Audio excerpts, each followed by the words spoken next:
Hey everyone, in this video I'm going to share with you everything that's inside the tomato canning video workshop.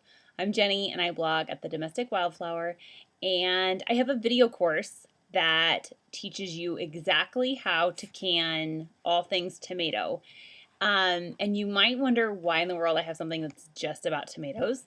Um, Typically we think of tomatoes as being super acidic because I think we eat things that have tomatoes in them that give us heartburn, but actually tomatoes are not super acidic, and canning tomatoes can be a tiny bit tricky because they're not quite as acidic as they used to be like 100 years ago.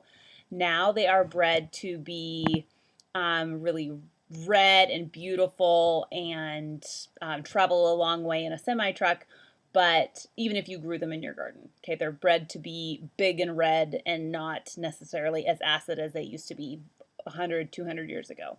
So now they're not as acid as they used to be.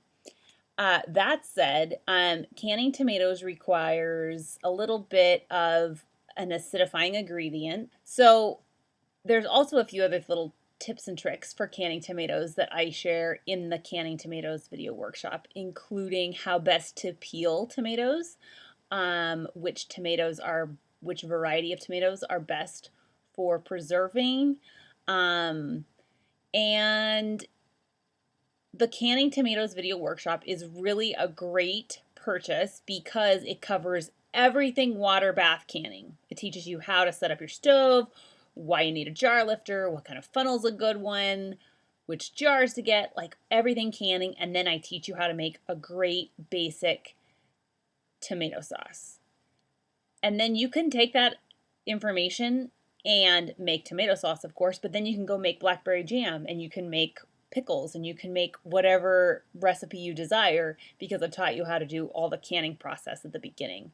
So if you've been wanting to learn how to can this season, and you wanted to feel like you were canning in the kitchen with a friend, the Canning Tomatoes video workshop is a great choice because it focuses on all the basics of exactly how to get set up water bath canning, and then zeroes in on one super specific food type. So you'll master the tomatoes, but you'll also have the total foundation under control to branch out and do whatever recipe you want. Whatever you want to make, strawberry rhubarb jam, if you want to make applesauce, you'll be able to because you'll have learned how in the very beginning modules of the course. You can find the Canning Tomatoes video workshop at startcanning.com, and I can share the link here too, of course. And it's just a really great way for you to dive in and master canning this season, and feel like you're doing it with a friend who's showing you every step of the way, step by step. In a video course, you can always refer to the lessons over and over again and again, and you go at your own pace. So there's no start and no stop. It's just anytime you want. So I encourage you to check it out if you are interested in learning how to can. And it's really, truly like the best value in terms of if you want to learn how to water bath can. Of all the resources I offer, this is the best value in terms of video courses I offer because you'll learn everything about canning and just zero in on one recipe. So thanks so much for being here, and I hope you check it out. I'll include the link.